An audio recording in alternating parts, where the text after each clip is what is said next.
9절 이렇게 쓰세요. 12장 9절. 12장 9절. 12장 9절 이렇게 쓰고, 여러분 12장 19절. 미안해요. 12장 19절. 이렇게 쓰고 우리가 12장 19절 봅시다. 한번 앞으로 가봐요. 12장 19절. 19절 같이 한번 읽어봅시다. 시작.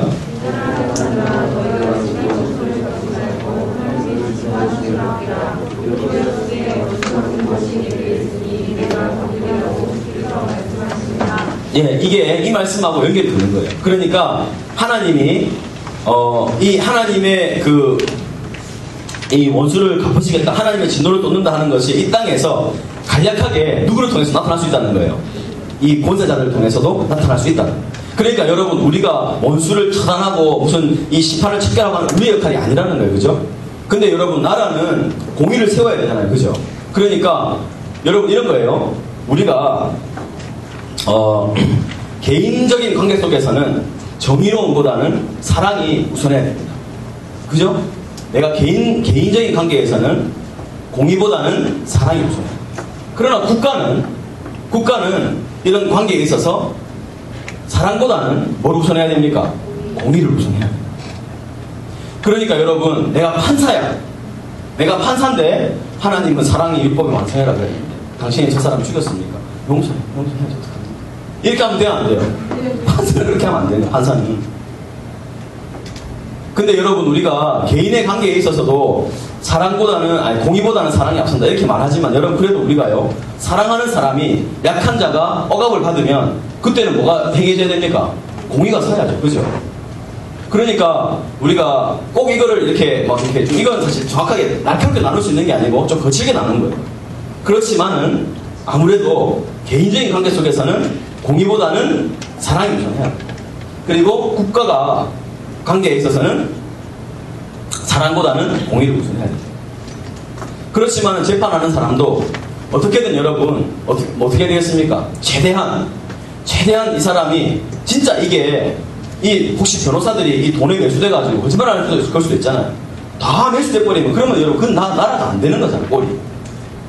지금 뭐 우리나라의 김현장이라는 변호사 법률사무소, 거기 가면 다 이긴다면서요. 그렇게 되면 안 되잖아요, 여러분. 아니, 그러니까 김현장 가면 다 이긴다 이렇게 말하는 건 뭐예요, 그게? 거기서 뭐 하는 거예요? 어떻게든 이길 수 있도록 만드는 거잖아요. 어떻게든 이길 수 있도록 만드는 게 공의가 서는 겁니까? 아니란 말이에요. 여러분, 근데 사실 일제로 우리가 살면서 그런 말 많이 하잖아요. 유전, 무죄, 무전, 유죄, 이런 말 하잖아요. 그렇게 되면 나라가 안 되는 거잖아요. 그죠? 그래서 여러분이, 그냥 저는 있잖아요, 적극적으로 우리 그리스도인들이 이런 나라의 일에 공의로운 또 정치적인 영역에 참여하는 것이 옳다고 생각합니다. 그래서 사실 우리는 막 정치 이러면 막 속물로 생각하잖아요. 근데 그렇지 않고 실제로 이런 마음을 가진 사람들이 정계에 뛰어들어야죠. 근데 이런 마음을 가진 사람들은 정치를 못해. 자기 야망이 있고 막 권력이 있고 이런 사람들 정치를 다 하니까 결국은 여러분, 이 정치가 타인을 위한 것이 아니고 누구를 위한 것이세요? 결국 나를 위한 것이 되다 보니까 결국은 가문이 설로 공약은 어떻게 세워요? 기차게 세우는 공약은. 그의 대표적인 인물은 뭡니까? 내 눈을 바라봐, 내 눈을. 허경영 말도 안 되는 그런 공약을 내세워가지고 대통령 된다 그러잖아. 자기는 뭐 치러받고. 그렇게 하는데 그 사람은 코미디언이고, 어쨌든 그렇잖아요. 이 정치하는 사람들이 다 공약을 세워주면 그렇게 합니까? 이 국회의 모습을 보세요. 맨날 이전 투고 막 다투고 싸우고, 정당 간에 내가 볼 때는 별로 이거 합해도 되는 거 아니고 무조건 정당 의견을 따라야 돼. 그러니까 여러분, 정치라는 구조 자체가, 여러분, 그러니까 참 이게 거대한 악의 이게 구조잖아요. 그죠? 그래도 여러분이 들어가세요. 지금 우리 근데 사실 우리나라 국회에 이 의원들 중에 여러분 크리스찬이 많습니다. 근데 진짜 본어게인 크리스찬이 얼마나 될까요? 노미널들이 많으니까 문제는. 명목상의 그리스도인. 자, 지금은 여러분, 그리스도인 정치인이 혜택을 보는 시대 아닙니까? 누가 그리스도인입니까? 대통령이 그리스도인이야. 그러니까 무슨 말이 나왔어요, 여러분? 고소영이라는 말이 나왔잖아. 고소영 정부. 모릅니까? 고려대, 소망교회, 영남 출신 고소영. 그게 지금 처음 우리 이 대통령 임기 초기에 나왔던 말이잖아. 이게 문제였다라고 지금 진단을 많이 합니다. 그러니까 지금 사실 사람들은 소망교회 장로다 이러면 누가 동급이에요? 이명박 대통령하고 동급이 되는 거예요. 근데 여러분 보세요. 우리가 이런 말씀에 의하면 나라의 권세자들에 대해서 우리는 어떤 태도를 가지는 것이 마땅합니까? 1절 각 사람은 위에 있는 권세자들에게 뭐하라? 여러분 보세요. 우리가 대통령이 되기 전까지는 그 사람이 어떤 사람인지를 낱낱이 파헤쳐야 돼요. 그러나 그분이 대통령이 된 이상 그분을 존경하고 존중하고 기도하고 따르는 것이 옳습니다. 물론 그분이 우리 마음에 다들게 합니까? 우리 마음에 다들게 안 해요. 안 할 수도 있어요. 그렇지만은 그러나 잘못된 것은 잘못됐다고 정당한 루트를 통해서 이렇게 항의할 수는 있겠지만 그래도 우리 마음속에는 여전히 어떤 마음을 가지고 존경하고 사랑하는 마음을. 그래서 이명박이가 이렇게 하면 됩니까? 안 됩니까? 안 됩니다. 여러분의 아버지 이름 가지고 그렇게 한다고 해봐. 나라의 어른이잖아요. 그분은 그렇게 하면 안 돼요. 그리고 솔직히 뭐 이명박 대통령이 뭘 그렇게 죄를 범합니까? 그런 건 아니잖아요. 예전에 막 전두환 이런 사람들 아니 진짜 그렇잖아요. 그 전두환 이런 사람들도 전두환 대통령으로 하는 것이 우리 그리스도에서 옳을 텐데 그러면 여러분 그런 태도 보이면 한번 그 동물에 비유해가지고 비난하고 그러면 절대 안 돼요. 우리 그리스도인은 절대 그런 사람이 되면 안 됩니다. 여러분 우리는 여러분 누구를 믿기 때문에 그래요? 그보다 더 큰 권세를 가지신 하나님을 믿기 때문에 권위에 복종하는 것이 훈련되어 있는 사람이 돼야 돼요. 여러분 그러니까 정치인들 특별히 그런 분들을 막 아첨하는 게 아니고요. 그분들은 뭐 해야 됩니까? 존경하고 존중하고 정말 잘하실 수 있도록 그렇게 도와드리는 것이 그리스도인을 마땅하다. 여러분 자 이 나라와 교회와의 관계가 역사 속에서 굉장히 논의가 많이 됐어요. 도대체 어떻게 교회가 나라하고 이렇게 관계를 맺어야 되는가? 여러분 궁금하죠 그런 게. 지금은 사실 우리가 별로 이렇게 국가와 교회가 서로 별로 간섭 안 하잖아요. 그죠? 근데 예전에 그 중세시대나 이럴 때는 교회가 곧 뭐였습니까? 교회가 곧 나라의 정치 핵심에 있었어요. 그러니까 나라와 국가 관계를 정의할 때 첫 번째는 크게 한 4가지로 이렇게 나눠보면은 그 국가가 교회를 지배하는 그런 국가 만능주의 시대가 있었어요. 그리고 또 반대로 뭐가 있습니까? 교회가 국가를 지배하는 신정 국가가 있었어요. 그게 어느 나라였습니까? 이스라엘 같은 나라죠. 이스라엘 히브리 민족.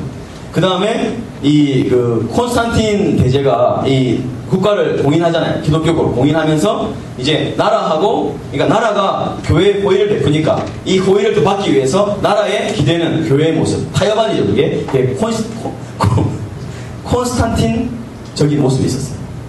근데 제일 건강한 건 뭐겠어요? 서로 협력하고 그리고 서로 비판을 하면서 도와주는 협력관계. 그것이 가장 옳겠죠. 그죠? 그러니까 우리들 여러분 이게 이 말씀을 보면 우리가 국가에 대해서도 어떤 바른 의식을 가지고 있는 것이 중요합니다. 우리 계속 말씀 봅시다. 4절부터 다시 봅시다. 4절. 그는 하나님의 사역자가 되어 내게 선을 베푸는 자니라. 그러나 네가 악을 행하였거든 두려워하라. 그가 공연히 칼을 가지지 아니하였으니 곧 하나님의 사역자가 되어 악을 행하는 자에게 진노하심을 따라 보응하는 자니라. 이 진노하심이 누구의 진노라 그랬어요? 하나님의 진노하심을 따라 된다 그랬어요. 그러므로 복종하지 아니할 수 없으니 진노 때문에 할 것이 아니라 뭐라 그래요? 너희는 양심을 따라서 해야 된다. 그러면서 이제 또 무슨 문제가 나옵니까? 너희가 조세를 바치는 것도 세금이에요. 이로 말미암음이라 그들이 하나님의 일꾼이 되어 여기 줄 것이에요. 하나님의 일꾼. 아까는 뭐라 그랬어요? 하나님의 사역자라 그랬죠. 지금 하나님의 일꾼이라 그래요. 하나님의 일꾼이 되어 바로 이 일에 항상 힘쓰느니라.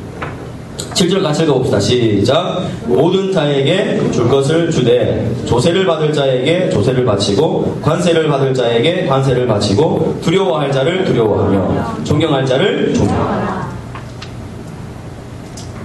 여러분 여기 마지막에 줄 것이에요. 두려워할 자를 두려워하며 존경할 자를 존경하라. 이 줄 거고 이게 여러분 국가의 권세자들을 향한 그리스도인의 태도입니다. 그리스도인은 권세자들에게 막 함부로 하는 사람들이 무시하고 이러면서 자기 아무것도 없으면서 막 정치인들 무시하고 정치하는 사람들은 뭐 나쁜 사람인 것처럼 이렇게 물론 그들이 좀 좋지 않은 모습을 많이 보여주는 건 있지만 그래도 그러면 안 되잖아요. 우리의 바른 태도는 뭐라고요? 특히 지금 인터넷 시대를 사는 젊은이들이 더 심해. 젊은이들 뭐 저도 해당됩니다. 저와 여러분 그냥 아무것도 잘 모르면서 비난부터 하는 거예요. 정치는 다 나쁜 거라고 얘기하고. 여러분, 실제로 근데 정치가 다 사실 좀 나쁘긴 하지만은, 근데 정치는 누군가는 해야 됩니까? 안 해야 됩니까? 정치는 해야 돼요. 여러분, 교회도 지금 그 한기총이나 이런 것 때문에 좀 문제가 있었잖아요, 실제로. 근데 여러분, 교회 연합, 사실 내가 볼 때 한기총 없어도 돼. 그건 없어도 돼. 근데 교회 노회나, 그 다음에 이런 총회나, 이런 거는 그 장로교의 그 정치 원리니까 누군가는 정치를 해야 되고, 총회장은 누가 해야 되고, 노회장은 누가 해야 되거든요. 그러니까 어떤 목사님들은 정치엔 난 관심 없다, 이렇게 하는데, 그렇게 좋은 분들이 뭘 해야 됩니까? 정치. 그러니까, 그때 우리 노회장에 있었던 박종국 목사님 있잖아요. 그분은 진짜 교회에서 존경받는 분이거든요. 젊은 신학자들에게. 젊은 신학생들한테 존경받는 분이고, 정말 그분은요, 중심이 잘 잡힙니다. 제가 사실 참 주목해서 보는 교회 중에 하나가 그 제자들 교회입니다. 그분이 신고하십니다. 근데 그분이요, 교회의 영광을 알고, 그분이 그 노회장에 들죠. 노회에 들어가고. 원래 목사들은 노회에 속해 있거든요. 누군가는 해야 되잖아요. 그죠? 근데 이왕 할 거면은 정말 이런 바른 마음을 가진 사람들이 해야 됩니다. 목사님 진짜 들어가 보니까 진짜 너무 힘들더래요. 사람들이 이상해져. 거기 들어가. 이상해져. 왜 그런지 모르겠어요. 나 혼자 이렇게 막 버티려고 하면 진짜 종교개혁자 되겠지, 거의. 죽음을 불사하는 그런 어떤 각오를 가지고 해야 돼.